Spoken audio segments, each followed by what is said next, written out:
this episode, we recap Season 4 by discussing our second day on the trail, then finish with our best of list from 2023. Listen in to find out what we are drinking tonight and what made our best of lists on this episode of The Bourbon Hunters. But before we get started, do you want to support our podcast? Do you like bourbon gear? Visit our website at www.bourbonhunters.com to buy some of our custom bourbon gear and support the podcast.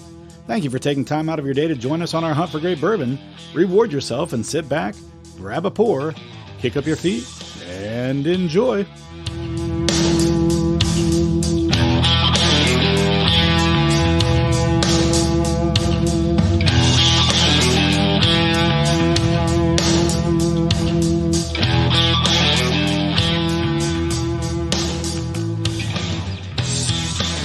Welcome back to another episode of the Bourbon Hunters. I'm Dude Poole, and I'm joined by Rep Ryan and JD Fritches. This is our last episode of the year, end of Season 4.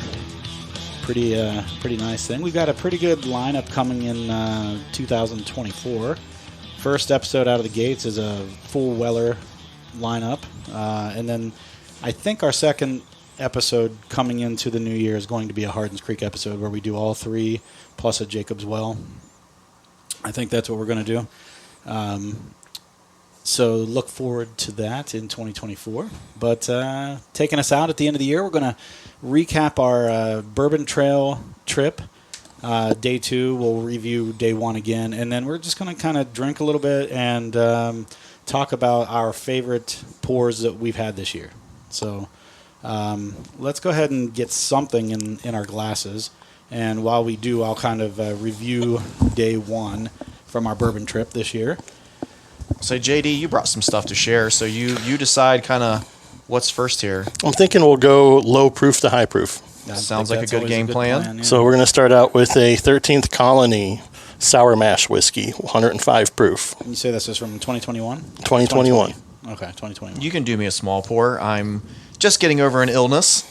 Was not very fun at all. Can you describe the symptoms of your... Yeah, if you've never had food poisoning, imagine your body trying to get rid of everything in both directions as quick as it possibly can. That's funny. And then at one point, I think my urine was about as dark as this bourbon that's being poured right now, and I thought, fuck, I'm probably in an acute kidney failure right now. You got rhabdo and you've got food poisoning. So it was on Christmas Day, which means that there was nowhere open, so I couldn't go get a Pedialyte, even if I wanted to. Was Speedway open? We had to buy eggs. We had to buy eggs at like Christmas Eve at like 10 o'clock at night. They were open 24 hours, never closed. So. Yeah. I was Googling places like crazy to try and find something. Luckily, I had some of that like IV hydration packet things. Yeah. So it was like all I could do to like sip on that stuff. So I won't bash the company that I think gave me food poisoning live on the air here. Thank you, JD. No, I wouldn't either because we love that place. It's a chain. So before we get too more into the details of your sharding. I won't. Well, I didn't shard any.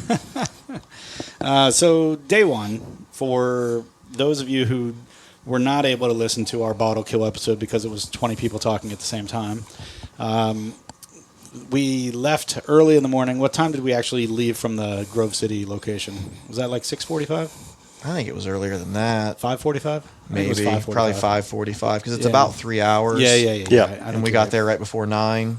So we left there early, at 9. the butt crack of dawn, and we drove straight down to Buffalo Trace. And the first day, we've always kind of treated it as like a blitz. We just go as many places as we can go. So we drive down to Frankfort. We go to Buffalo Trace. From there, sometimes we'll go to Woodford. This year we didn't. They didn't really seem to have anything special this year. While we were there anyway.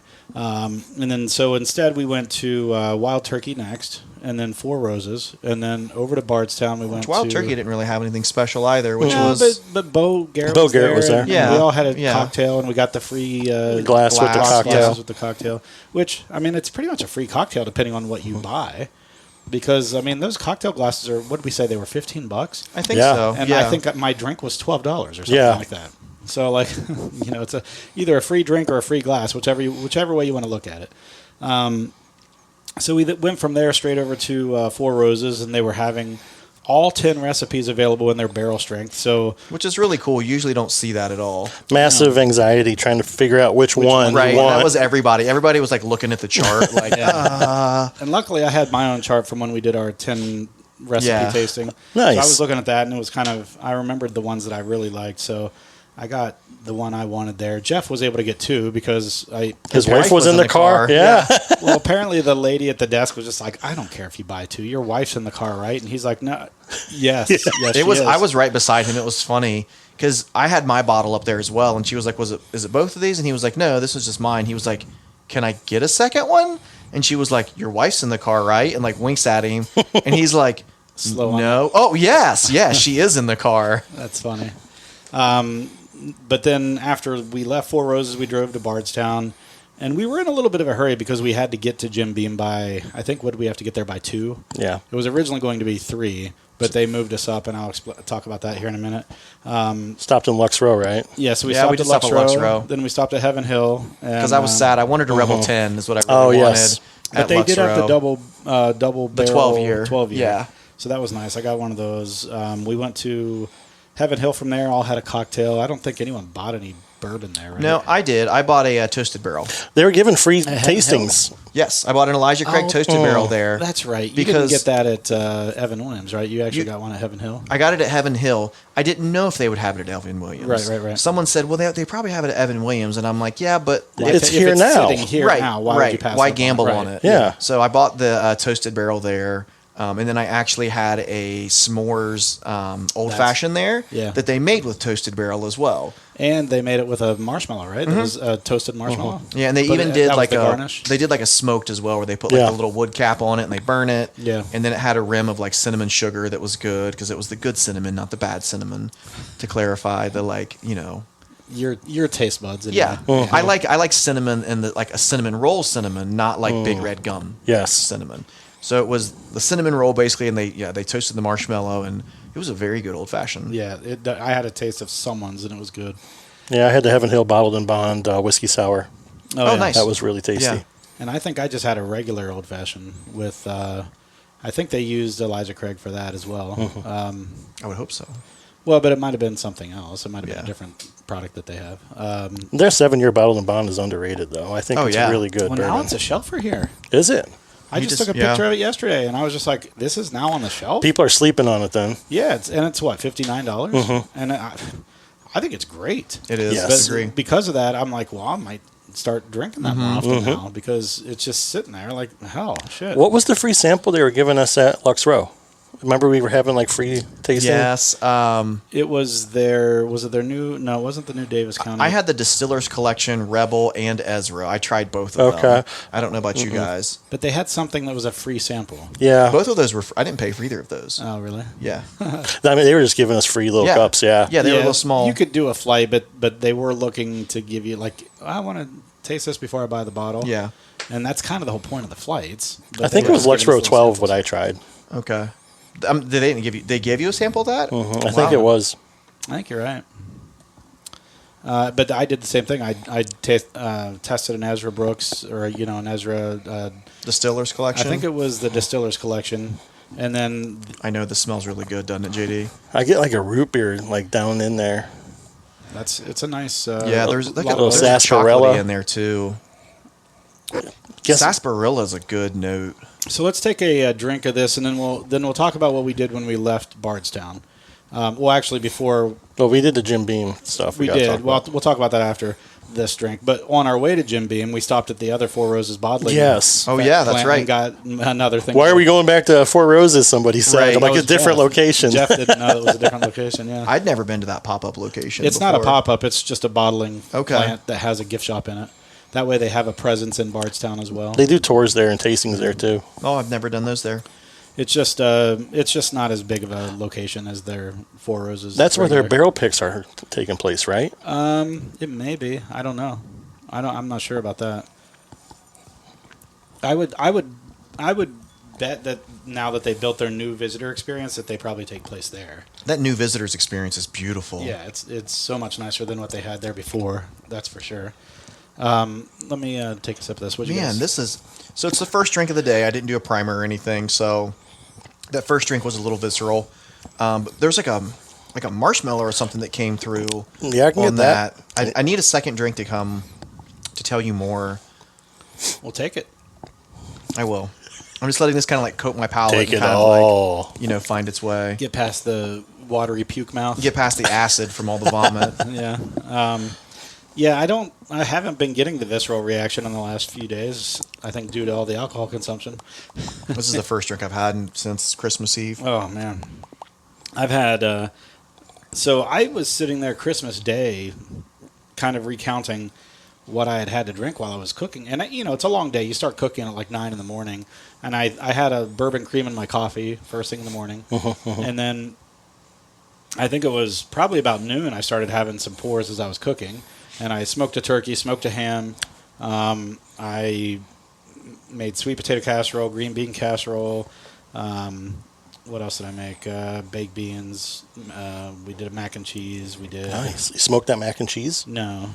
I've had good smoked mac and cheese. Oh, though. yeah. Oh, I bet. There's a spot up in Detroit called Slows, and they do a phenomenal mac and cheese. Have you seen where they have like the big block of cheese that they just like shave off and like Oh, and my- it just melts. yeah. Melt cuts. Like Yeah. There's some German places that do that. There was a place here in Columbus that does that actually. Oh, really? Yeah, it's downtown. And they for the buffet, it's like this big cheese wheel, and then they have it sitting there heating up. And then when you want some, they just come over and just basically like goop it off, like with a blade, like a hot knife or whatever. and Yeah. it just kind of melts onto your plate. It's Super satisfying to watch. yeah. it's, it it's like is. disgustingly amazing. Another heart attack. Right. Baker's does it. I wish I could determine what I'm tasting or smelling on this. It's very good though. Like I don't know if it's sarsaparilla. Like you said, sarsaparilla is sticking with me. Well, as And you're I don't like thinking root about beer. that- I'm not a root beer person, but maybe like a root beer float with like some ice cream or something in there. Maybe some of the more Vanilla. woody, like a birch beer. You ever have a birch beer soda? I have not had a birch beer. Oh, soda. it's really good. You should try that. If it's like this, I would enjoy that. Go ahead, dude. I'm sorry. No, I was trying to figure out too. I don't get as much root beer as like you said. Cream Maybe like soda, a maybe. birch beer. A cream soda. And with that marshmallow, it gives it more of a cream soda type. Yeah, of, I think I'm getting cream soda now that I finish think to about it. it. But yeah, I'd say cream soda is a good description. Mm-hmm. But so we went to that Four Roses bottling factory, other gift shop, and then that was on our way to Jim Beam. And what I hadn't told Tyler, I think I'd only told you up Mm-hmm. to this point, was that we had signed up for the Heritage Tasting, and then we were upgraded to a VIP tour. And I guess Ariel Jan, who used to work at Woodinville, we had interviewed a couple years back, and she recognized our name on the guest list coming in, and she bumped us up to Which is impressive. That was a few years ago. the Legacy. You know what I tour. mean? Yeah, it was. But she was awesome. She was a great guest. Mm-hmm. Agree. But she bumped us up to the Legacy tour. So as soon as we arrived on site, we got to do basically a tour that was a VIP tour. So we got to do the regular standard parts of the tour. You got to see the bottling line. You got to see the regular rick house and all that kind of stuff. And then they took us over to the Booker T. No or whatever. Freddie Bino. Oh, Freddie B. No. But the Booker, basically, it's the Booker Yeah, distillery. So they had a little separate, just recently built Booker distillery. It's their experimental distillery, basically, or still. And that's where they do all the Bookers. But then they had a bar down in the basement. So that was part of our tour. And then in the bar in the basement, they gave us a tasting, basically, which was really nice because what did we have? We had the Hardin's Creek Boston.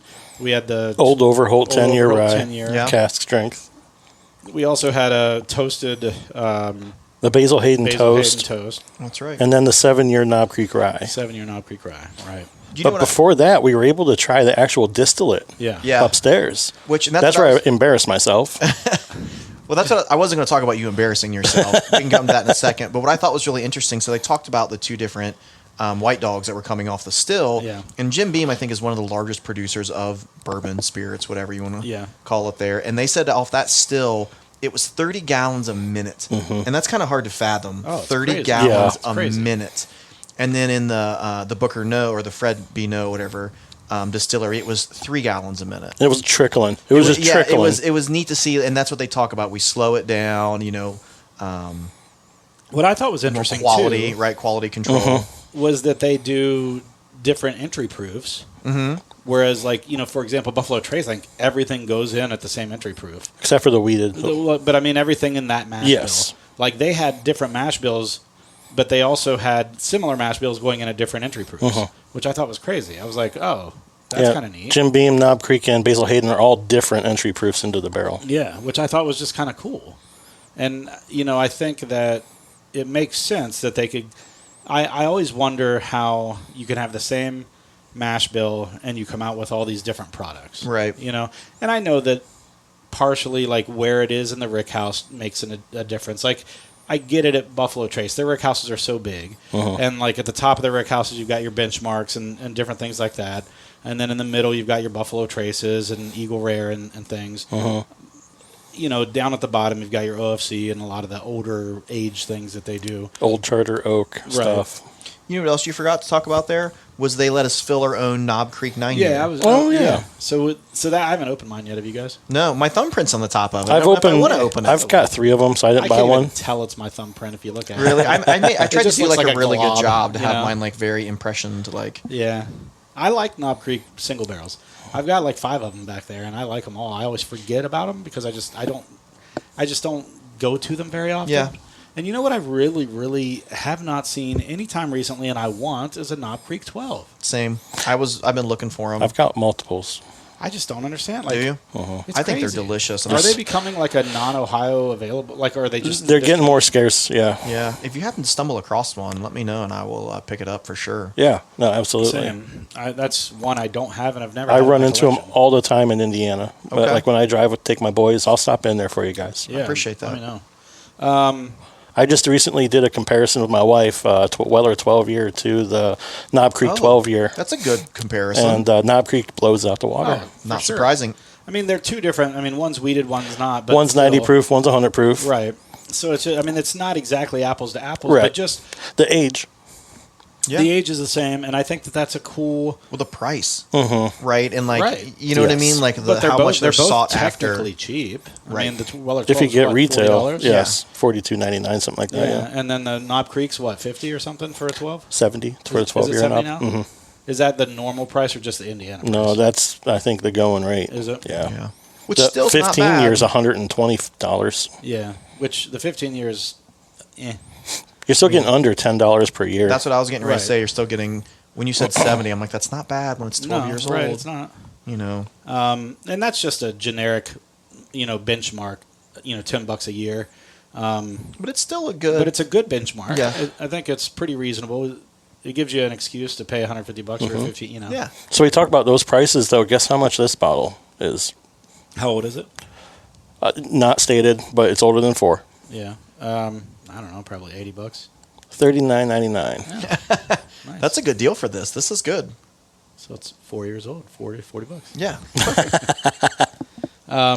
No, this is pretty good. I'm glad we're doing this first. This is nice. It's not blowing me out of the water, but it's good. It's got some really good flavor, some complexity to it. This is something you could sit with for a few glasses, and it probably would change over the course of the night, which I really like that. This isn't my ideal palate, but I enjoy this. I mean, there's not much I don't enjoy, to be honest. I mean, I'll be fair there.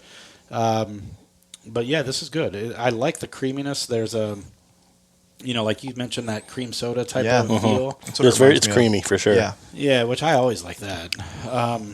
It's got some viscosity that I like. Yeah.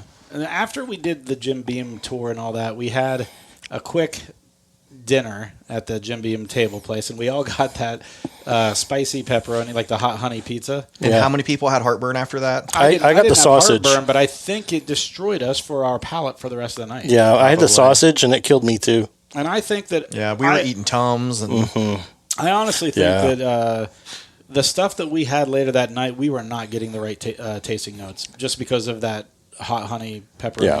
it was a pizza. long day. We had how many Yeah. samples too? No, but I think anytime I have, like, for example, Donato's has a hot honey pizza, and I'll get that all the time, and it's like one of my favorite pizzas right now, that hot honey. And so I'll get it, but anytime I have bourbon afterwards, it's like it goes, almost all of the nuance of the flavors goes away. And I immediately, from that point forward, I'm tasting almost just like alcohol. It's almost like when I had COVID. Yeah. I remember even saying when we were podcasting, I was like, I've got like flavor overload. Like I can't Yeah. taste No, anything. I was like, I don't know. A lot of people said that night. It wasn't until halfway through the Wild Turkey Kentucky Spirit where I started getting something back. Yeah. I think we all started mentioning how we were getting a little bit more later on as we. Because I never remembered a Wild Turkey Kentucky Spirit tasting like that. Who? Me neither. Where did that one come from? Ron brought that. Ron brought that. Yeah. That's right. It had a sticker on it, so I was like, it's a single barrel. That's funny. So yeah, that's where we ended the night. Was there we didn't do anything that evening except for get back, Popped my unpack. midwinter night dram, played some cornhole, and Well, that was Yeah. our bottle kill episode, so we did that night, and we ended up going through 4 bottles. The plan was to do 3, but we killed the midwinter night storm, right? out- just outside. about. Oh, it didn't. I've got 2 pours left in it. Damn. Yeah, because I remember everyone But outside. so I bought 4 of them at the time. Wow. My buddy from college lives in Wyoming, and so he got a reservation to go down and buy 6 of them. My wife did this unbeknownst to me. She talked to him about doing that, and That's cool. it paid for the shipping. So I got 4 of them, and he bought 2, and he was like, "This is so good," So in college, I got him into whiskey. I took Okay. about 6 bottles from home, and he's like, "What did you get me into?" That's really cool, though. Yeah, And I just got a Prisoner Share High West. I don't know what that is. It's a Prisoner red wine barrel finished. Their bourbon. Yeah, I have a Bardstown Prisoner too. I'm going to say something that's probably not super popular is that High West doesn't really do it for me. I mean, their Midwinter Night's Dram's good. Like I enjoy that, but I feel like, and I don't know, did they get purchased or something? Like I don't know. I thought Jason had mentioned that, and I remember having a High West. I think it was their what do they call it? The bourbon rye, the boo rye. Oh, the Boo Rye, yeah. I remember having that and thinking it was pretty good. 2019 and 20 were good from what I hear. And then since then I just haven't enjoyed their stuff nearly as much as I did. Yeah. So I don't know if something changed, but I thought Jason had mentioned something changed there, like someone bought it and changed some stuff. I don't know. But High West is, what's the one in West Virginia that I'm thinking of? That's not High West, right? High West is out west, right? That's Bowman. No, that's Virginia. That's Virginia, yeah. There's one that's West Virginia? in West Virginia, yeah, and I can't remember. I'll go look. I've got a bottle of Yeah. it. I've got a couple. Well, the Midwinter Night Dram, all it is their Rendezvous Rye, then finished in Ruby Port or Tawny Port. Right. Which is good. I don't. To be honest, I really have enjoyed the couple of Midwinter Night's Drams that I've had. I've enjoyed. I've only had a couple of them, and I mean, I've liked all of them. I haven't had a bad one yet. Yeah, I mean, we had one here. We had one on our trip, and they were both really. And good. Tyler just got one from a Secret Santa. Yeah. Is that what he got that in his exchange that he did? I think so. Yeah. Yeah, 1.1. Oh yeah, that's right. Yeah. I was like, what? I'm like, is that the Encore? Because they only did one release of that. I was confused. I was really confused. Yeah, I didn't understand. I'm like, they still got those first editions floating I around? know, that's what I was like. I thought it was like the first year. I was like, I'm like, 1.1. What He is that? won on that. So that was the end of the first day. It was quite a blitz. I mean, we Yeah. went to a lot of places. We didn't stop at any liquor stores like we were planning on doing. We didn't go out that night and go to a bar or anything like we were planning on doing. Well, that picture online that you posted, I mean, and that was the first day of all those Oh my bottles. God, yeah. I'm not kidding. There must have been $10,000 for the bourbon sitting there. Jeez. Yeah. I mean, the good thing was we got a decent amount of that for free. Yeah. So What killed me that night, though, as I was getting ready to go to sleep, and then Tyler and Ron and them were like, "Hey, we got Pizza Hut. Come on over." And I ate the Pizza Hut. I was out by then. Next morning, I was like, "Hey, where's that calcium carbonate?" Yeah. Heath bought it, is who bought it. Yeah. And I was awake too, just meandering about, just, you know what I mean? It's one of those things where you're like exhausted, but you can't sleep. Yeah, I had drag and breath, though. Drag No and. problem. Yeah. I had that up chuck that Tyler talks about. Ugh. So we all smashed. I mean, it was, Oh, did you have some of it too? yeah. Yeah. Oh, yeah. Oh, yeah. Yeah, Am I we the all did. only one who didn't have any of the No, pizza? the only people that did, like It was Heath, you, me, Tyler, Jeff maybe, maybe Jeff, and yeah. I think that was it. Really? I was out. Yeah. I was out because I did not sleep the night before. I could because I always get like, it's not anxiety, but it's like excitement. Yeah. And then I start thinking, and then I can't fall asleep, and that's how it was. I could not fall asleep. And then the couple of times that I did, I immediately woke up, and just never got back to sleep. So I maybe Just a had small one I again, maybe please. had Thank you. 2 hours of sleep that That's night. perfect. Hold on. So the next morning we I was started gonna say, off. let's talk about day 2. Yeah, we started off Yeah. with day 2 by going to breakfast at what was it, like Wild Eggs or something like that? I think so. That sounds about right. We had a big debate about whether or not there's a line at Michter's or not. Oh yeah. Yeah, which Well, I've always encountered lines, people waiting to sign up or do it. well, here's the funny thing about Michter's is from what I've ever noticed, they don't release anything in the morning. Mm-hmm. It's usually in the afternoon. Now there may be exceptions to that, and maybe they put some stuff out in the morning just to mess with people, so it's not always a day, a certain type of time of day that they always release. But it sounds like it's kind of random, and it sounds like it's more often than not in the afternoon, which is kind of nice. So I think who was it? Jeff or no, Ron was really concerned about, or Jeff, I think it was Jeff, was really concerned about getting there early and wanting to see what they had, what was released, and what they could get. And I think the big thing everyone wanted to do was sign up for the fill your own bottle. Right. That's all I cared about. We'd gone there so many times and just it's never been available. So it was nice that it was available. We made our reservations and everyone was able to get on the line for that. I think Jason, me, and Martell were the only ones that didn't do it. I didn't do it. Oh, you were with us too then? Yeah. I didn't do it. Mm-hmm. So we went there after Wild Eggs, and then that was right before we went over to Evan Williams. I think a few people walked. I drove a couple people. We went to Evan Williams, and we had our first experience there for the day. And so day 2 never tends to be as much of a blitz, but we do hit a lot of stuff. Yeah. But I think because it's all in Louisville, we're not driving nearly as much. I think it feels like less of a blitz. I would agree with that's probably why. But so we went to Evan Williams, which was really nice. It was different. So we went there last year and we did the speakeasy tasting. So no tour, just a tasting. With Lou. Yeah, and we had Lou, and that's where Tyler got the bear hunter moniker. And so we went through the tasting and the tour this year, which I didn't realize. I thought it was just a tasting. I didn't realize when I signed us up that it was a tour too. Well, Jason kept saying, I had no idea all this was back here. Yeah, and I didn't either. I agree. It surprised me too. Yeah, it was kind of neat for that reason because I had no idea any of that was back there. That there was that much room in that building. It was a little cheesy. Yeah. Yeah. But, if you're just first getting into bourbon, I could see it being a really cool thing, because it was neat the way they had that projected on screens and you felt like you were actually in the little village and stuff like that. And so that part was kind of neat. And the original store that was cut in there in the 3rd floor. And then, like the walkway down Louisville, they had reenacted what Louisville used to look like or whatever. So that was really kind of neat. And I didn't know any of that stuff about Evan Williams, so that was kind of cool. I think knowing the history of him being a Louisville businessman and all that stuff, and was the person of the dams or whatever. What was he? The dam. He sold the dam bait. Yeah, that was it.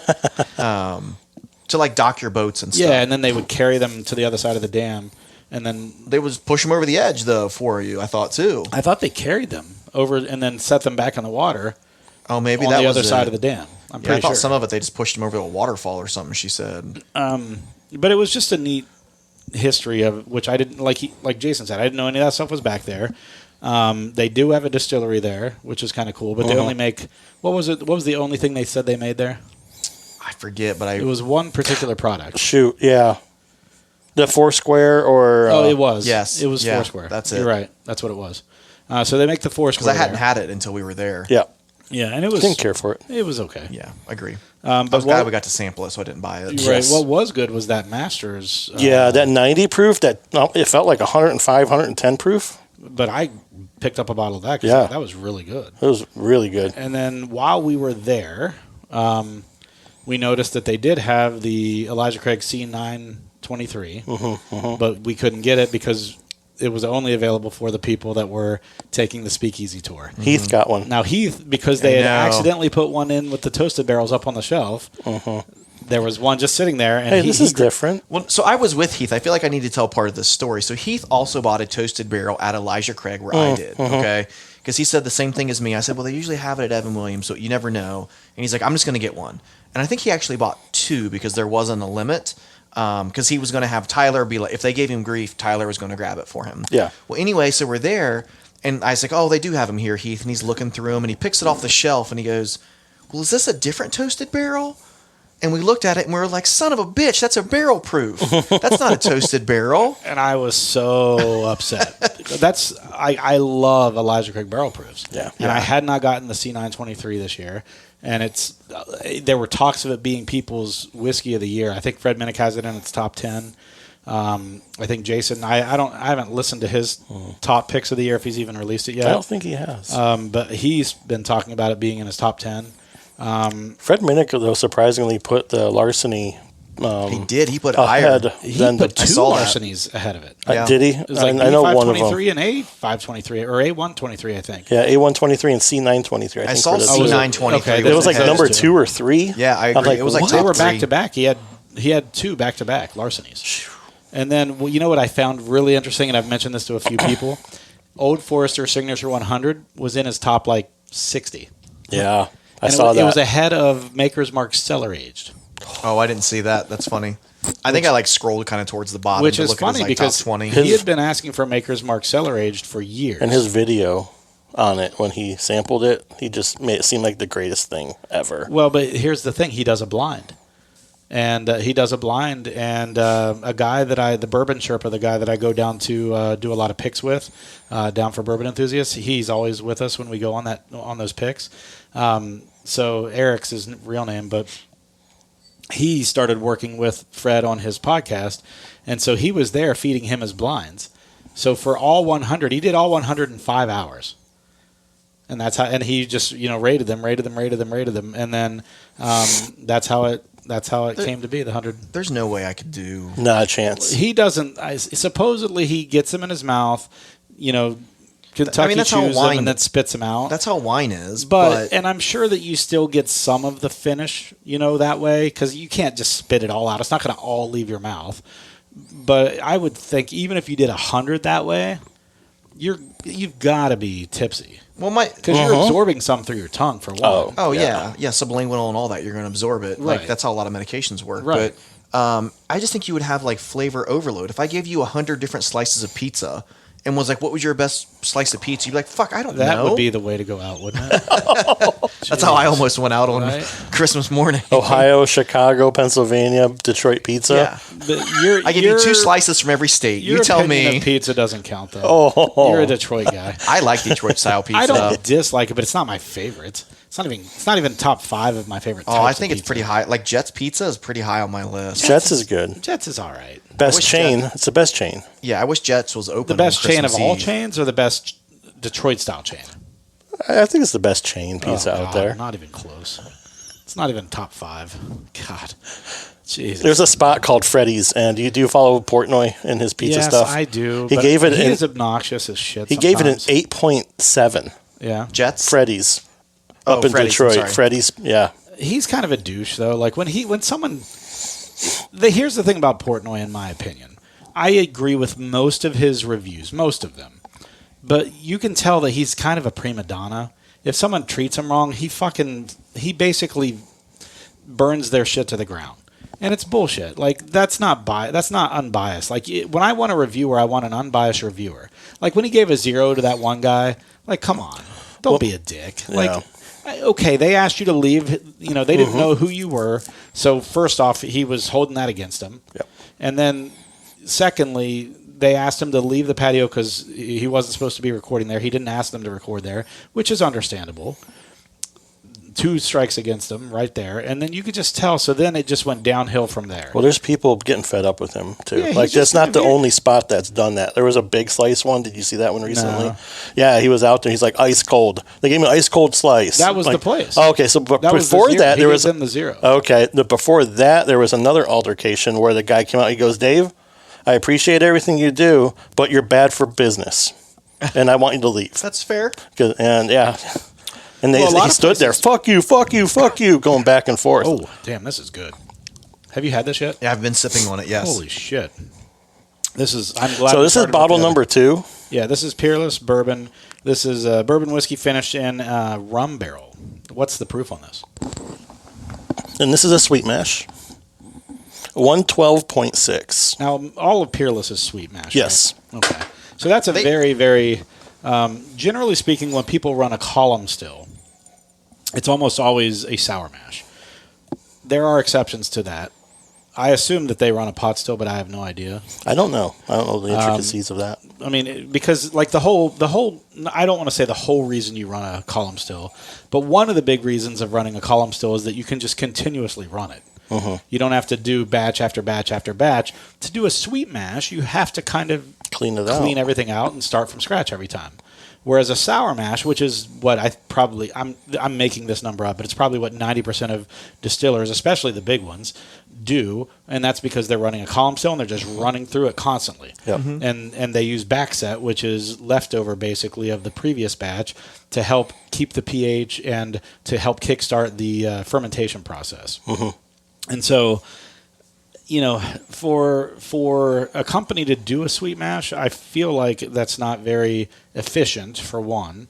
Not to say that it doesn't turn out to be good stuff, because a lot of times it does. We've seen Wilderness Trail does that. Peerless does that. But yeah, I don't know if Peerless is a column still or not. That's one thing I'm not sure of. But the nose on this is really rich. I get a lot of tobacco and leather notes on this on the nose. Agree. A lot of tobacco. A couple of the rum finished bourbons that I've had, I feel like it does, and I don't know the age of this, but I feel like the rum, for whatever reason, whenever I have them, it brings out a tobacco-y wood, like oak type of flavor in the bourbon. I get like a sweet tobacco. I had the same thing with sweet that tobacco, yeah. Bardstown that was finished in rum. It was Which the same one? thing. They have two, Foursquare and Plantation. Plantation. The Plantation I like a lot more than the West Virginia Foursquare. No, No, that was a different that one. was a rye. Yeah. That's the red label. I've got that one back there too. But the Plantation one. That's really good. I like the It kind of Plantation. reminds me of that a little bit. Yeah. But I like mine's got like maybe 2 pours left in it or something. I have a backup. Kind of locked away. I killed one already, and I got a backup for later. I tell you, man, you tend to get your hands on a lot. Yeah, of stuff. you do. I got to give a lot of credit to my wife. She awesome. knows what my palate is, and it doesn't hurt that she's really the breadwinner in the house. I do have some exciting news, though. Since we're here, I got promotion at work. Oh, nice. So January 4th, it goes into effect. I'm the senior assistant superintendent now at Tartan Fields Very nice. Golf Club.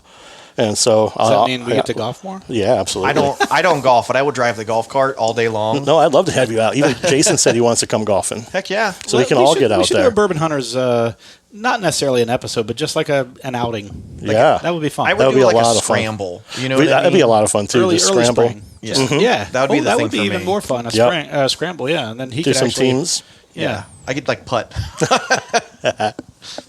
I've got a Topgolf card that my son got me for Christmas last year. Not this year, but last year. Still haven't used it. He just got a $100 Topgolf gift card. Nice. So now we've got like $150 of Topgolf. I want to take him and Trina and Brylan and go out there. And Yeah, that's a good idea. Yeah. Trina loves going to Topgolf. She's not a golfer, but she likes going to Topgolf. It's fun. It's just a fun place. Well, it's to fun go. for everyone. Yeah. There's Yeah, no, it's like no bowling. pressure. It's fun for the whole family. Yes.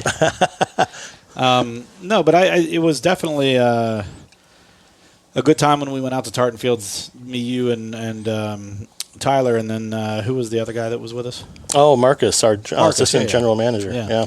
So that was fun. Still trying to work out that barrel pick. I mean, honestly, I by the gave time you it his happens, phone number, Tyler, his phone gonna number.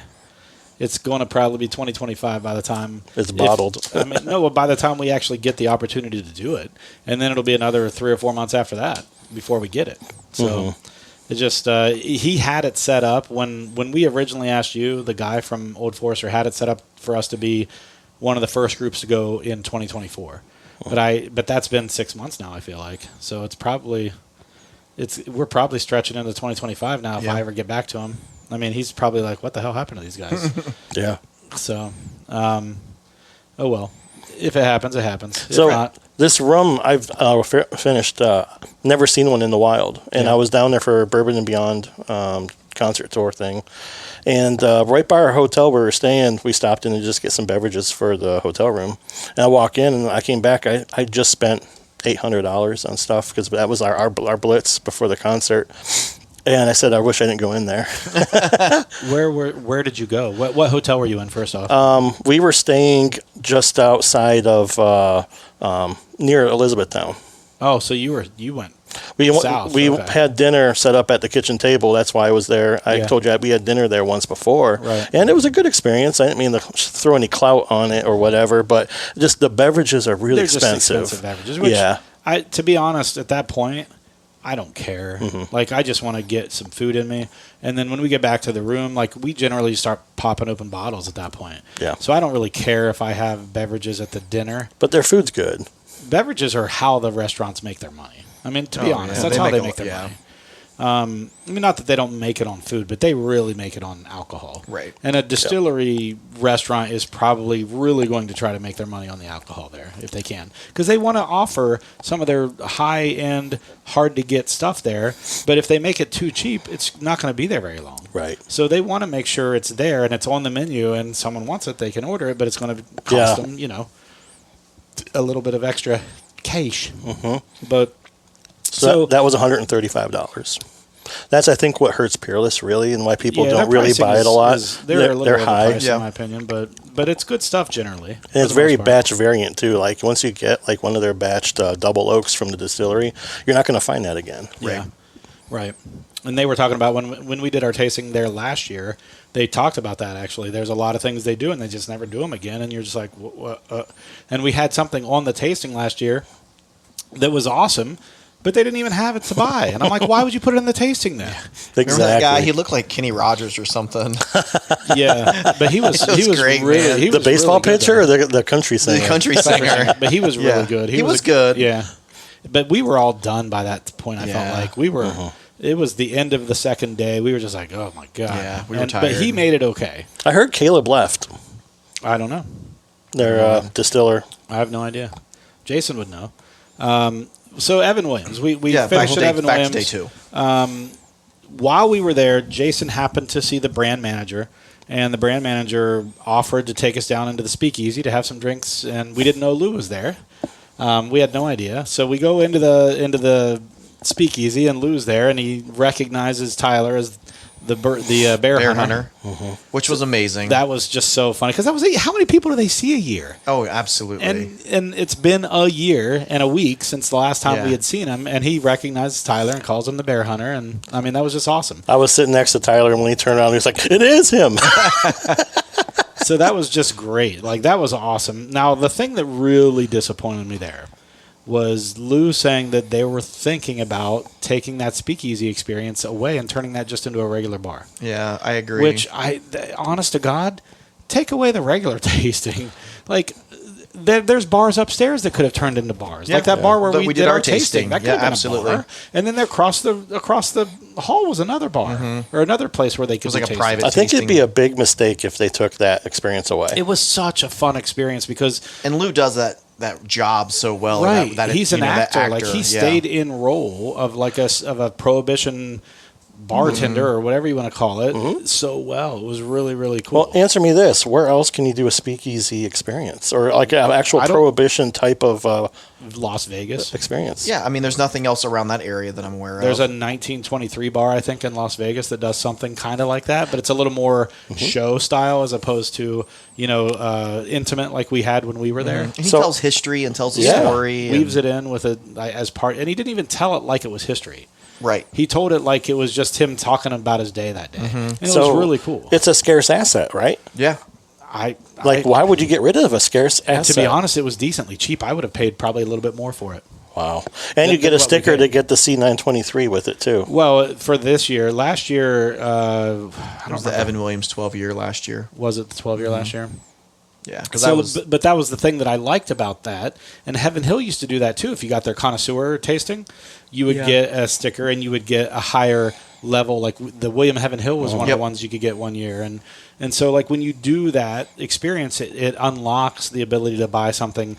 Hey, what do you got behind the counter type of thing, that type of stuff, backroom bourbon, being held, which is, I just think that's awesome. And so when you do those nicer high-end experiences and then it unlocks the ability to get something no one else can get, Right. that's just kind of, I think that's worth something. And And that's why I was so upset with the Heaven Hill You Do Bourbon.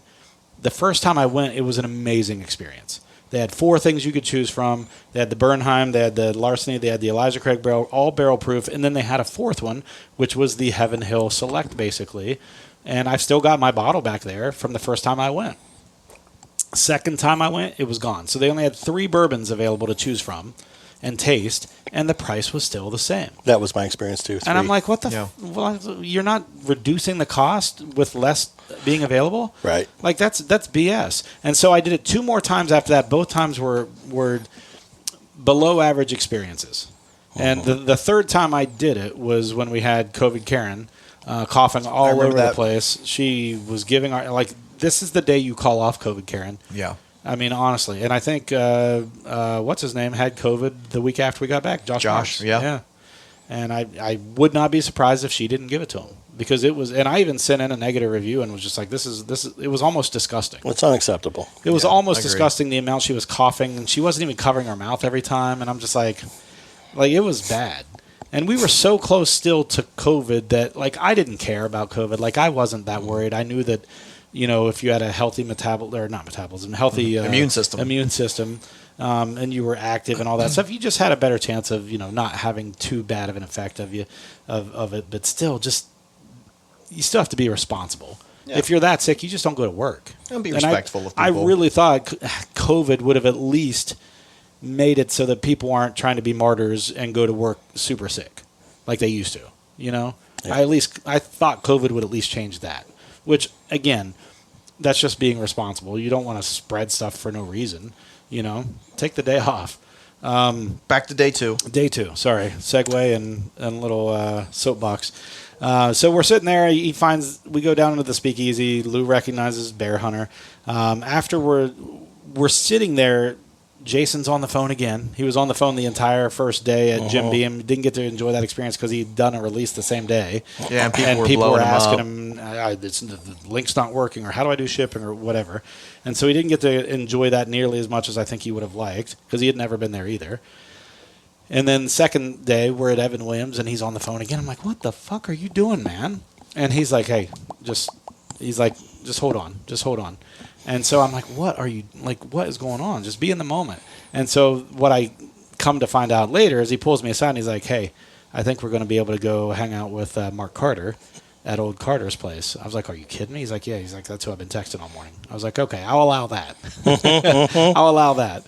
So I was like, well, what time? And so he told me the time. I was like, okay, so we've got enough time to run out to Blade and Bow. I was able to get my gold chalice julep cup. So I had my engraved julep cup that they had at Blade and Bow. And had you ever been to Blade and Bow? I had stopped in there trying to get the 22-year when it came out last year, but they didn't have it. But so I saw the grounds from the gift shop, and it's really cool. Yeah, it's pretty for sure. We did a tour there. Were you with us when we did the tour there? Okay, I couldn't remember if that was the year you went or not. We were all hungover. We were so hungover, and it was outdoors. It was during COVID, so anytime you were indoor, you had to put on your mask. When you were outdoor, you could take your mask off, and all of the tastings were outdoor. And they walked you through the different rick houses and different things, talked to you about, they took you to the old distillery, where the still was, showed you the smokestack and all that stuff, the old Fitz smokestack. But you had 4 different tastings there. There was a rye, a couple of bourbons, and then you finished with Blade and Bow. Nice. And it was really nice. And the Blade and Bow was outside of the gift center or gift shop, which had not been completed when we were there. They had added the second floor with that, what was it, the Fox and Hound or whatever whatever that restaurant or bar we sat up and had a drink. But anyway, so we went to Blade and Bow. We went to their new updated gift shop or visitor center. And it's weird because it just doesn't feel like it should be there. Whoa, good save. The place doesn't feel like it should be there. It looks like it's not where, it doesn't belong where it is type of thing. And so once you pull in, though, it's like, oh, rick houses, smokestack. It's a pretty cool grounds. And so we went in, we perused the gift shop. We went upstairs, had a drink in their new bar area. I had mine put in my new julep cup. Oh, that's right, yeah. And so that was nice. We just went there. It was just a quick stop just to kind of kill some time. And then we drove back, went to Angel's Envy. got the cask strength from 2023. I really wanted the rye cask strength. And they didn't have that, right? No. This is the first year of that, right? Yes. Oh, I didn't realize it was the first. Have you tried yours yet? No. I did. Good? So I need to try it again. First reaction, just like I'd never had a cask strength from Angel's Envy before. You hadn't? No, and so I don't know if it's normal, but it had this really super butteriness to it. Yeah. And it just felt like a warm mouthful of butter. My first taste. Yeah. Wow. But as I sat there and swirled it, and I kept going back and forth from like ultra port to really stone fruit and other notes in it, back and forth. It was a different experience every sip. So I like it. Yeah. I don't know if I like that really heavy buttery. He would. I would like it. So I mean, I would have to taste we've done it. an episode of the cask strength. I used to have all of them going back to... The only one I hadn't had was last year's. And when we went last year, they've always had it on our trip. Last year, they didn't have it. And so I had gotten one every year on our trip. So I had 3 of them. This was our 5th year, right? I got my 4th one this time. So I'd had the 2023, didn't get the 22, had the 21, the 20, and the 19. So I had all those 3.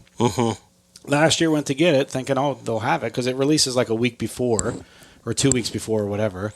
And so we went and they didn't have it. They're like, yeah, we sold out in like an hour. I'm like, what? It's like, you guys always have it. And so this year they actually had it again. So that was kind of nice. So I have 1 year, and it was the last year of the box. Yeah, they didn't do it this year. And this year they didn't have a box. And I liked the box because the fronts of the box came off and they had a screw hole in the back where you could hang it up on a... Yeah. So I have them in my room back I've seen them mounted. Yeah, and the only one I don't have mounted is that 2022. Yeah. So I was kind of disappointed on that. But anyway, and I was disappointed this year that they didn't have a box, but the bottle is so much nicer. Oh, they embossed angel wings on it, as opposed to like having it etched in or painted on or whatever. Yeah, it's a much nicer bottle this year. It's a really pretty bottle. I get why they don't want to hide it. Yeah, that's a good point. But the box was just so cool, and every year it had a new design on it, and it was a magnetically sealed box. It was so cool. But yeah, so we went to Angel's Envy, and then that was quickly on the way back to get to Carter. So we went to Old Carter. Mark Carter is like stumbling into the place with like 6 bottles in his arm. Yeah, trying to open the door. We had been trying to go to Old Carter for years because Tyler's son's name's Carter. He's just wanted Old Carter for a long time. You were able to get him a bottle the night before, which was nice. That was cool that we were able to do that for him. Yeah, agree. Thank you for setting that up. Yeah, and then the next day we got to hang out with Mark Carter. That was so upstairs cool. lounge. That was so neat. We had some pictures, I think, posted on our Instagram for that. His energy is awesome. Yeah. He was so friendly and welcoming. Yeah, it's like we could have sat there. Like, I felt bad that we had to leave to go to that bar. Oh, we were debating whether to go to Bardstown or not. I know, we were. And I'm just like, I don't want to leave, but at the same time, we paid for it. Right. I got a picture with him to send to Lorenzo because he's got so many old Carters. Yeah. Oh, that's cool. He was like, hey, sneak a flask out. Well, he gave us a bottle. I gave Jason a bottle because he opened a bottle. He opened the Colorado. Yes. While we were there, and then when we were leaving, he gave it to Jason. He was like, "Here, just take this." And Jason's like, "What? Serious?" So we killed that. We killed that night. And then, props to Jason for sharing that because Jason just could have been like, Jason's about sharing. He is, I know, but he could have just put it in his own stash, and none of us would have been like, "Hey, break that out, buddy." Like we would have all been understanding. And I say this not in a negative way, but he sees so much stuff. Oh yeah. That if he just held on to everything that he gets and didn't share, like he'd be swimming in bottles and bourbon. Like he already is, I think. He is. And every time he comes over here, he brings stuff. Oh my God, I know. And I love that. I've been able to try. I tell him, I'm like, listen, when I invite you over, you don't have to bring something. You can just come over. But I think he has so much that he probably feels like, well, if I don't take this stuff over to his house or to wherever I go, if I don't take something with me, I'm never getting through this stuff. Yeah, I'm in the same boat. We acquire way more than what we drink. Yeah. But it's not like I'm not collecting to flip. I have never in my life flipped a bottle. And if I've ever sold a bottle, it's been at what I paid for it just to help a friend out who was looking for something. I've traded bottles. Yes, I've traded antiques. I've traded. Yeah. I've traded. But, for example, I've had a couple of buddies who were looking for a bottle of Blanton's for their dad or for whatever. And I'm like, okay, yeah, here's one, $60, whatever. Yeah. And I just charge them what I paid for it. Right. And everyone always knows this time of year, people are always like, hey, You got some Blends? I'm like, yes, I've got some Blends. What do you want? And I get lucky. Like every time I go to I feel like every other time I go to the distillery, it's Blends. So I just pick up a bottle when I go. Yeah, I was There's no reason not stoked. to. It was the H. H. Taylor Taylor, because I I know. never walk in the H. Taylor. Honestly, Same. it's always E.H. Taylor and Blends for me. For me, Every it's time. Eagle Rare every time. Which I'm not mad at. So my last 3 times now have been Blends. Well, actually, last 4 times. It's been Blends, E.H. Taylor, Eagle Rare, E.H. Taylor. My last 4 times. Wow. So I've been. a lot. You've for me. dodged the Greenweller bullet. Yeah, and I wouldn't get it. I've had the Green Weller once when I was there. I wish they sold it. I wish Antique was in the rotation I do too. because it's so hard to get now in Ohio. And it's now really that they do the good. Saturday releases, I'm just like, I can't do the Saturday releases because I coach at that time, and I don't know I that can't I stand in line. I'm not that kind of a person. Well, there's that too. I'm not Mr. gonna 6 stand- a.m. line Yeah. stander. Shit, Right. Mr. 9 p.m. the night before line standard. Oh, for stag days, it's ridiculous. yeah, that's crazy. So from Old Carter. Carter was great. How many bottles did we probably go through? There's 7. a picture. And is that counting the Bardstown Bourbon Company? No, Carter? that's not including the Carter So we Bardstown. tasted 8 bottles. Yeah. Yeah. Andy sent one home with us. And you liked the rye. I liked Yeah. all of them. You liked the rye Yeah, that was and I'm there. not a huge rye person. But I No. liked them all. That was super spearminty to me. Yeah, that was a good tasting note. Yeah, I thought so too. And we both said that at about the same time. I remember that. So we hung out with him, had 7 or 8 samples of bottles that he didn't care. No. And I think he's in it for the same reason everyone else is. He wants to hang out. He wants to create something nice, but he wants to hang out and drink it with people. Well, his main business is the winery. Yeah, right. Yeah, that's a good point. But it's just cool because people just want to hang out. What's the name of his winery? Do you know? It's Carter Cellars. Okay, I wasn't sure if it had a different name. I just think it's great that They're expensive wine. when I know, I'm people gonna get look into it up. bourbon for the reason why we are into bourbon, like they're creating it for the same reason we like to drink it. Because it's a social thing. You hang out, you talk to people, you learn stuff about them. Yeah. I just think that's an amazing experience, and I think that when people are doing it for that reason, I could hang out with them all day. And he was one of those guys we could have hung out with all day. Yes.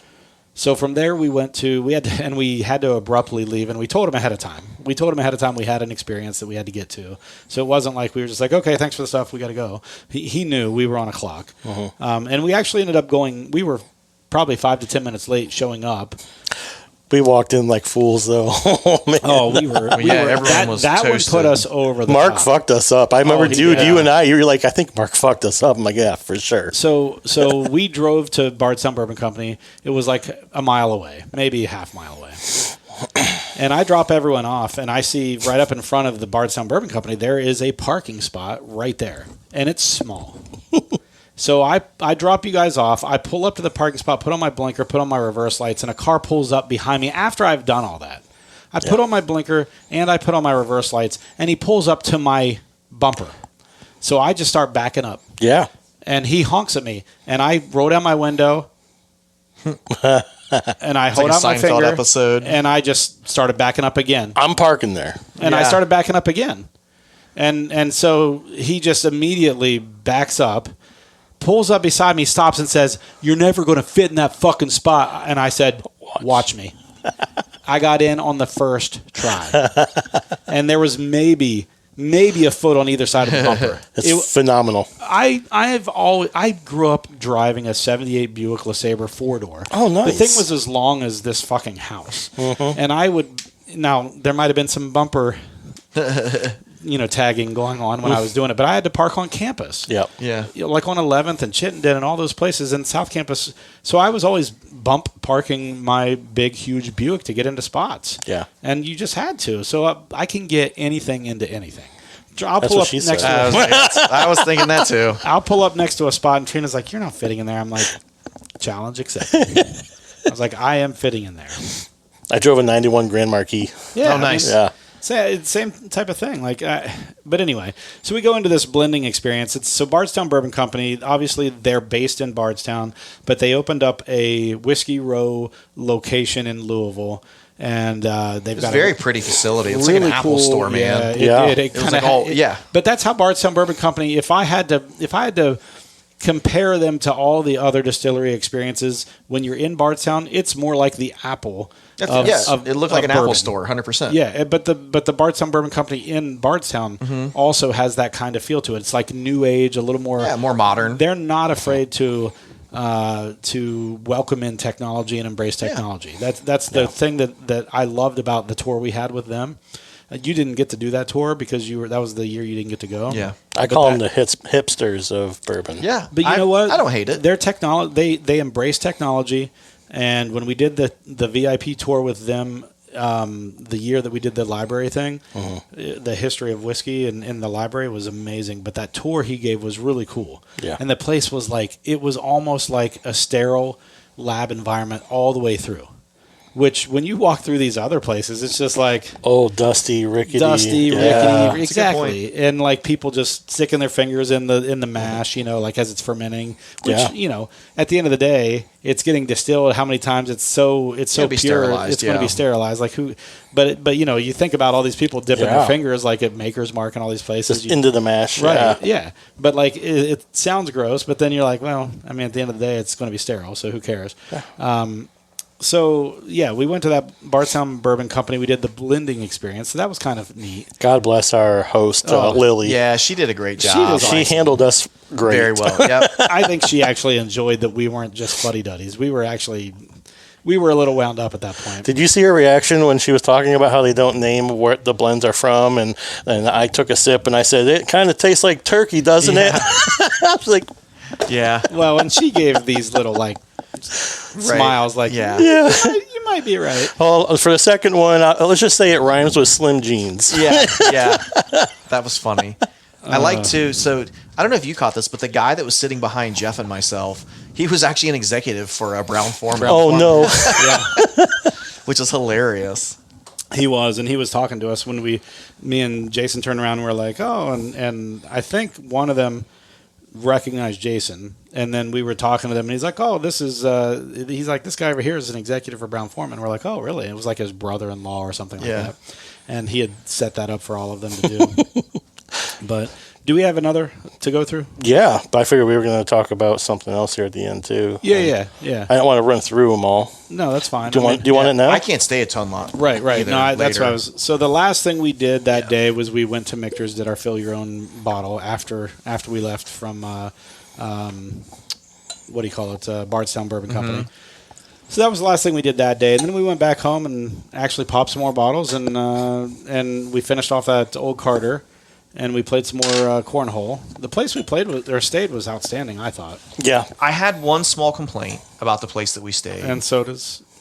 What? Oh, you have the same complaint? No, I don't know if it's the same complaint. He didn't have a bedroom. Well, that's valid complaint. Well, this is coming from the guy who never had a bedroom. This is the first time I've ever had a bedroom. My complaint was... The building was super neat. I'm assuming it had been several different things, and remodeled. That you woke up at 150 degrees? No, I didn't. And my room was sweat? warm. My room was warm for sure, but it was that none of the walls went to the ceiling. Oh, right. Oh, you know what I mean? So the light. If someone turned on a bathroom light, it shined on the entire first floor. Did you notice though in the bathrooms it had plexiglass up all the way to the top? It didn't help with the sound, I can tell you that, because I turned on the sink every time that I had to take a dump or something. Well, that's you know what I mean? The second night I was like, let's leave the light on in the bathroom so that if someone goes in the middle of the night, it's not waking everyone up. And Martell turns it off. And then Martell turned it off. I'm like, you motherfucker. So anytime someone went to the bathroom and turned the light on, it would wake up everybody. Because it lit up the whole ceiling of everybody's room. Yeah. So I made a point. Because the last 3 feet of the wall to the ceiling was all glass. Yeah. So I just wouldn't turn the light on, and I felt like my eyes were adjusted enough, I could see fine. But even sound, if someone moved and their bed squeaked, the sound just traveled throughout the whole place. Oh, I'm sure I snored my ass off. That was probably some nice white noise for you guys. Topper on that's heavy. But the place overall was nice. I think it would have been better had we had. I think there were 7 bedrooms because Tyler and Heath shared a bed. Yes, and then new guy got the no bedroom, the bed outside. Oh yes. And I was a little irritated at that point, so whatever. Anyway, but it was nice. They had the cornhole outside. it would have been nicer if not every bed was a queen or a king. If there were a couple twin bedrooms. Yeah. Because your bed was in a freaking kitchen. It was in the living room, like I feel, but yeah. It was in the kitchen of the like the extension of the kitchen on that one side. Yeah. But like, if 2 or 3 of the bedrooms had twin beds in them, you wouldn't have been upset about that, right? Not at all. If you were in a twin bed in a bedroom, as opposed, and we probably could have rolled that cot into my bedroom. Yeah. My bedroom was big. I didn't even think about that till just now. We probably could have rolled the cot in there. I would have been fine with that. I mean, you would have just had to deal with me rubbing some things. Oh, wait. Did I say that out loud? This smells fantastic, by the way. Yeah, it does. It smells really good. Oh. So that was the end, and then we get up in the morning and we drive back. I mean, there's really not much on Sunday because a lot of things don't even open until 1 or 2 on Sunday. Want me to describe what we got? Yeah, introduce this. And then for our last segment after we introduce this, we're going to talk about our favorites of the year. So this bottle is actually the second one. We've already polished one off. Oh, really? And I had gotten a bunch of samples from a buddy of mine from Texas. He sent me 26 different samples, and I only gave him 12, so I sent him more. And he had a single barrel Frey Ranch, which I wasn't impressed with, but my wife thought that I liked it. And so this came open at Seelbach. And this is their Frey Ranch Farm Strength Uncut. It's a batch 10, so they've done 10 batches of this. The interesting thing about Frey Ranch, and I think also Peerless, is that Frey Ranch is from farm to bottle. They do all their own grain. This is in Texas? No, this is out in Vegas area. Okay. What? All right, so I cheated. I took a drink already. No, that's I'm okay. sorry. This is 61.14% alcohol by volume, 122.28 proof. Jeez. What's the age on this? It's not age stated. I wish it was. So I feel like It looks dark. desert. But that could just be the proof of it. This would kind of be like Russell's 13, like a high proof batch of barrels, but it's a 4 grain. So it's 66.6% dent corn, 10% winter wheat, 11.4% winter rye, and 12% 2-row barley malted on site. That's a high corn concentration. 666. Hey, it is. This is really good. I was stunned, so we went back and I bought wouldn't have more. expected. When you told me it's from Nevada, right? Like deserty, I'm thinking hot. I think like I get Smoke the corn. wagon. I definitely get the corn, but it doesn't taste like a young corn, like a Texas whiskey. That's which where I my think it's mind the was 60. going. What did you say it was the 61. 66.6 is the corn? dent corn. So I don't know what other grains other places are using corn-wise. Corn. I mean, a lot of times the corn's 51% or 60%. But that's a high corn percentage, and that comes off in the flavor. But it's not a bad. It's not a bad thing. Like It comes off like buttery corn, like buttery, like you could put it on your mashed potatoes. yeah, like a what do I want to say? Scoop potatoes. Like a cream corn, like a Yeah. I don't know. But normally when I say I can taste the corn, that usually indicates that it's young. But I think the high corn percentage on this is why the corn's coming through still, and it doesn't taste young. Mm-hmm. It's like buttery. Like it's I like buttery notes. And it's That's really good. legs are just Oh, yeah. hanging out. On my That's hazy good. glass. Yeah, I have like the that. oily hands. Look how hazy my glass is. It's got a little bit of smokiness. because my hands are so oily. I get some smokiness on the finish. Yep. It's almost that's good. I like Most this. of the action is kind of in the mid for me. Yeah. Yeah, but that's very good. That smoky finish, it's not. I don't even know how to describe it. It's not like crazy long finish. It's just a smoky finish. So for me, I'm going to go first. Well, actually, you know what? I'm going to have you go first for your favorites of the year, and it could be any category, anything. I don't care if it's finished. I don't care if it's straight up bourbon, if it's rye. It can be anything. Just what surprised you or what impressed you this year from the whiskey industry. So I brought the Frey Ranch because that is also in my top 5 for the year. This Farm Strength, the batch variants from Frey Ranch. It's to me, it just offers a lot of different flavors and notes that we don't get with a lot of our Kentucky partners that we like to drink so much. I also, this year's Midwinter Nights Dram, I felt like with 180,000 bottles, they did a really good job with it. What Did we drink this year's? Yes. When we were in, because that was really good. And a lot of people are saying it's better than last year's Act 10. And I don't know with increasing the bottle amount, but they also increased the price too. Yeah. So like, are we going to get to a point where they're like 250,000 bottles and it's just not worth the price for it? You know? Yeah. I don't know. I feel like that's just the way the bourbon and whiskey are going right now. I feel like they're flirting with the saturation point of the price now. Mm-hmm. Like, okay, where do we get to a point where people don't buy up all the stock?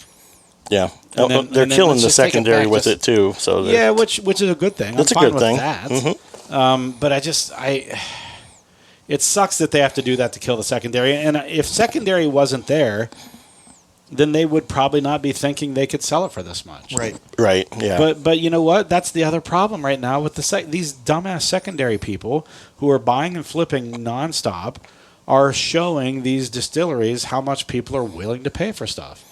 And now they're pricing 80% of the people out of the market. Yep. And only the collectors are going to be able to get the high-end stuff, which, if that's the way they want to go, that's fine. You know, for the limited editions and stuff, if only collectors can afford that and get it, then I guess that's fine. It just sucks for people like us, the little people, that actually want to taste this stuff. Right. You know? So go ahead. So then next on my list is from Nashville Barrel Company. Okay. It's a Their stuff's been really good. Nash Tucky, which is a Kentucky Nashville single barrel blend of a 10-year rye.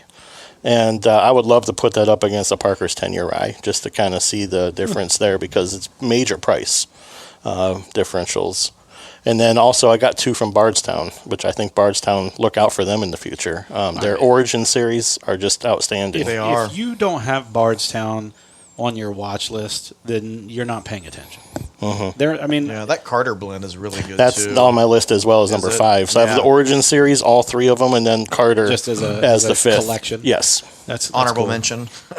Then Carter is number 5 on the list. The Bardstown is they've shown their ability to blend by picking things and sourcing things from other locations. And then their Origin series, like you said, I think that shows their ability to actually be distilling good stuff. Well, they brought in Steve Nally, who was Wyoming whiskey starter and then Maker's Mark for a long time. Right. So, Brett, I know I have a feeling I know what one of yours is going to be. Is that the Wild Turkey Single Rick House F? Yes. Yep. So that's on there. Sorry, I moved my microphone to take a drink. I thought that was unbelievable. Thank you, Jason, for bringing that on. I don't know if you're listening. But that was top 3 for sure for me that I got to try was the Single Rick House F. The Elijah Craig C 923 as well. That's a top 3 for me. The barrel proof, obviously. It just has this like viscosity, all those notes that I really, really enjoy. I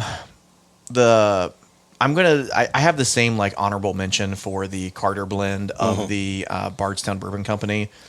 I haven't tried it since we were down there. I need to open it.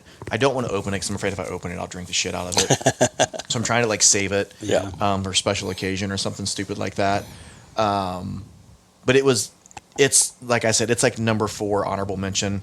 But the other one that I had, which was again thanks to Jason, was that Anderson County that he brought. Is that the rare character? Which is a turkey. Yeah, It's it was a turkey, 13-year wild turkey, single barrel. It was a $500 bottle, I think he said, which is crazy. I don't think it's worth $500, but I didn't have to pay for it. So you know what I mean? That's why like it makes the list for me because it was an amazing. Right, you know, you're not having to worry about value. Right, it's just about what did I taste that was phenomenal. That was something that just stood out to me that I was like, oh my gosh, this was unbelievable. Jason, if you're listening, someone else wants to try it too. But the Single Rick House F, I think, is an easy like first place for me this year. Yeah. So we're going to have a decent amount of overlap. I think we have a very similar palate. For me, I'm going to start with an honorable mention just because, and this is a product line. 4 Roses barrel strength. Yeah, they're always Yes. so good. I'll tell you what, man. Like The OESO that I think opened I've the other gotten day. 6 or 7 of them this year, and I've not gotten a bad one. Yeah. It's crazy how much I enjoy those, and if I see them, I grab one. I cannot help it. It's like I cannot do that minty one though. That F. that's the only. I like it, Oh. but it's my least favorite of the 10 recipes. two of the least favorites of my 10 recipes. Yes. I will say that the minty ones on the low rye profile are not nearly as minty, in my opinion. So they're a little bit, but you're right. That's probably my least favorite. But for 8 of their barrel strength out of 10 products to be consistently, and the minty ones are consistently what they are. So Make it's a not mint like julep out of it or something. But you know what I mean? Like, it's consistent. It's not like they're wildly inconsistent. They're consistent, and it's amazing. I go from a 9-year to a 10-year to a, whatever, and it's the same recipe, and I get it's amazing what they're doing. Yeah. That a single barrel, you can put them side by side, and you're just like, damn, this is consistent. It's really... It's that yeast, man. And it makes you understand, and this is, I think, the dirty little secret of most of bourbon, is that the yeast strain has so much influence on the flavor, and people don't talk about it. But Four Roses, they don't share the yeast. You know what I mean? That's like their proprietary Four Roses stuff. is the That's super exercise. secret. Yeah, and Four Roses is that exercise that shows it. Yeah. It shows you that, hey, the yeast strain is that important. Everything else is the same, but the yeast strain varies that flavor as much as it does. And it, when we did our Maker's Mark VIP tour, you weren't there, I guess. It was me and Chris. They took us into the yeast vault, and how they, talked about how they protect that yeast vault, and they protect the yeast, and it's on a 24/7 computer system, and if something changes in the environment, it alerts them immediately, and like it's crazy. But like, for the yeast to be that important, the Stitzel Weller, when Diageo bought it, that yeast strain supposedly is lost. Yeah. Which means that we'll never ever get to ever experience the original Pappy, weeded bourbon ever again. So now we're dealing with the Buffalo Trace weeded, which, the Pappy line, which isn't the same. It's not the same. No. It's just not. And so, for what Four Roses is pumping out, their barrel strength program is phenomenal. So that's my honorable mention. That was a long-winded honorable mention. I would love to try a Jim Rutledge Four Roses or an Al Young, just to kind of compare it to the Brent Elliott. I don't know that much has changed, to be honest. I think what was set in place from Rutledge or Young, I think that was just continued on. I don't know that much has changed. I don't know enough to make that assumption, but that is my assumption. Doesn't Bullet have 10 recipes too? They don't have 10, I don't think. I think they have 4. Okay. I think they have a high rye and a low rye and a high, like, of each one of those, I think it's a different corn percentage as well. Because there was rumor that they were getting Four Rose stuff when they started out. Maybe early. They do, I believe, have 4. Okay. Because when I've done the barrel picks there were 4 different, I think there were 4 recipes to choose from, I believe. I know they have a high rye and they have a low rye, and I think there's 2 versions of each, I think. Gotcha. Don't quote me on that. So now going into my top 3 of the year, the limited edition small batch Four Roses is my number 1. That was phenomenal. Yeah, Jason brought that on. I forgot about that. We had it the same night. We had the and I think because you had the single rickhouse that same night, it kind of, for you, that's your palate. It overshadowed, I think, the Four Roses. The single rickhouse, this year's release for Wild Turkey, is probably my number 2. Okay. And then my number 3 is the Anderson County, Pride of Anderson County. No, C923. C923, Elijah Craig.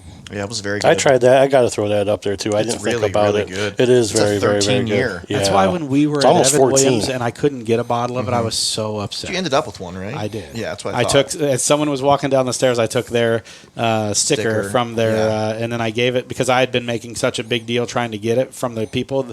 If I all of a sudden showed up with that sticker, they would have known. So I gave it to Martell, and Martell went up and bought it for me. We'll talk off air, and I'll get you in touch with Lorenzo. Nice. Lorenzo's the guy, apparently. Right? I mean, if you want it. He's the guy. But I have one. You have a C923? Martell got it for me. Oh, I had to take the sticker off of someone in the stairs on the way down. I thought you didn't have one, and I was like... I would be potentially interested. So we'll connect you with Lorenzo. Yeah. Damn, that is good. It is very good. Really good. Yeah, this one's in my top 3. I go for a lot of weird stuff. I don't think it's weird. No, it's not weird. I honestly like to try out different things that are a little bit, challenging the normal traditional vanilla caramel, whatever, oak. Mm-hmm. You know, I do like those things. Those are probably, but like, I like Old Forester 100 because it's got that little pop-up banana. Mm-hmm. You know, like, so I don't always go to the traditional route, but I really like the traditional bourbon. That's what got me here. Yep. But I like to, every once in a while, I don't know that I would sit down and drink this every night, but it is a nice departure from the regular. It's very good. Yeah. 4 grains aren't very common either. Well, that's what Middle West Spirits does. They do a 4 grain Do they? bourbon. Yeah, they're Michelone or whatever. Oh, yeah. That's a 4 grain. I like the dark pumpernickel. Yeah, Well, everyone that loves dark their pumpernickel. is part of. They've got rye, they've got wheat, they've got malted barley, and they've got corn in there. So the dark pumpernickel is part of their bourbon. That shit wins awards all the time too. Their I've heard their Michelin or the weeded Oloroso sherry that they got out is phenomenal. I've got some, I think, back there. It's I just good. had some of their Casterling sherry Christmas Eve, believe it or not. When I was like Christmas Eve, I always like to bring out like all my good stuff, right? Things I normally don't drink, and I was like, I didn't know. Like the next day, I'm like, am I mad that I puked it all up? I got to taste it at the time. I guess it didn't matter because it was hours later. You got the original flavors. Yeah. That's all that matters. We're an hour 20 in. I didn't really want it to be this long of an episode tonight just because end of the year. I just wanted it to be a quick recap. But So of these 3, would you say you like the rum the best, the Peerless? Probably the Frey Ranch, to be honest. Yeah. That'd be my favorite. I'm Frey Ranch, 13th Colony, and then Peerless. Okay. The only reason the Peerless finished last was like mouthfeel for me. Yeah. That's a big component. Yeah, the for 13th me. Colony had a better mouthfeel. I agree. But And that's the only reason. It's not bad. But I think I'd still go Frey Ranch Peerless than 13th Colony for me. So. Well, my experimental barrel is almost ready, I think. Oh, so. cool. I didn't know you were doing an experimental barrel. Yeah, like Dude and I, we talked about it, and you can't replace oxidation time and the corn and everything, but I've been doing a lot of different things, like turning the barrel a quarter, That's cool. taking it outside in the summertime to How big let is it the get barrel? really hot, 5 liter. Okay.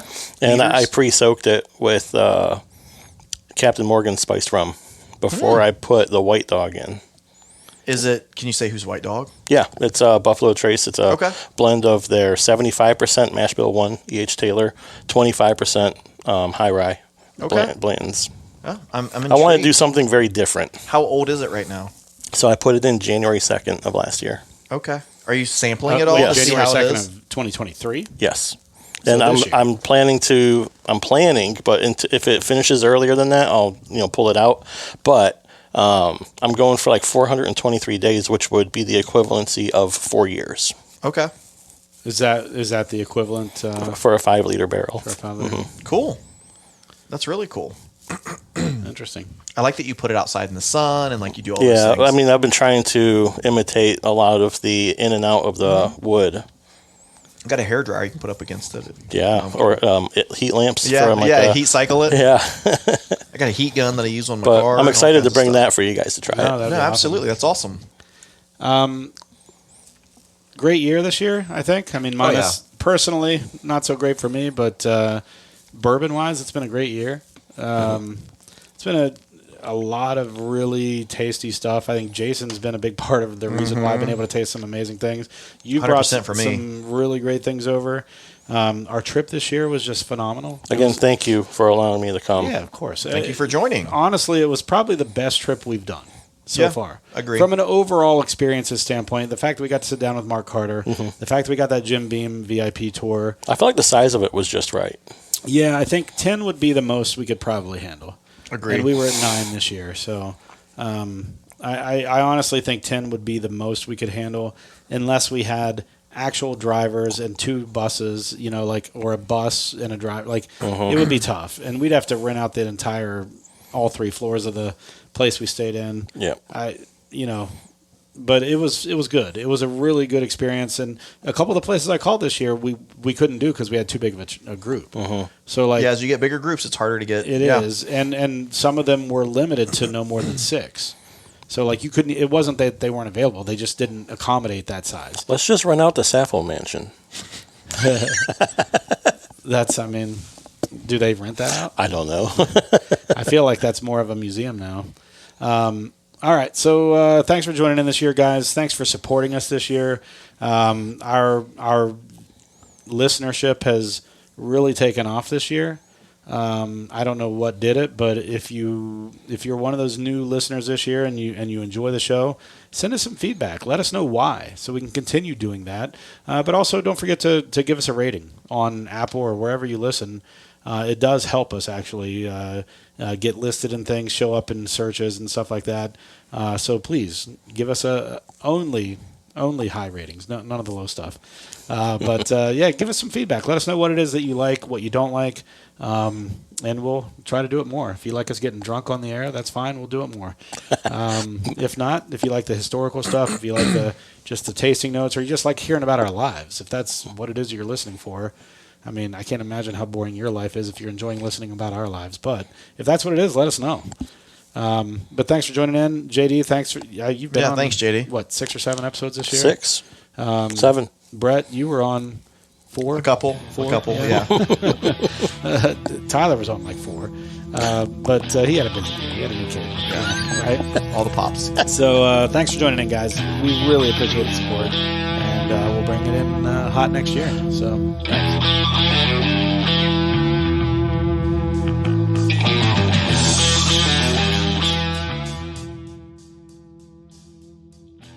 Thank you for joining us on yet another hunt for great bourbon. Please give us a 5-star review anywhere you are listening. But if you can't, leave some constructive criticism in the review so that we can get better at improving our show. Good reviews help us bring better guests on for your listening pleasure, not mine. But until then, sit back, grab a pour, kick up your feet, and enjoy some bourbon.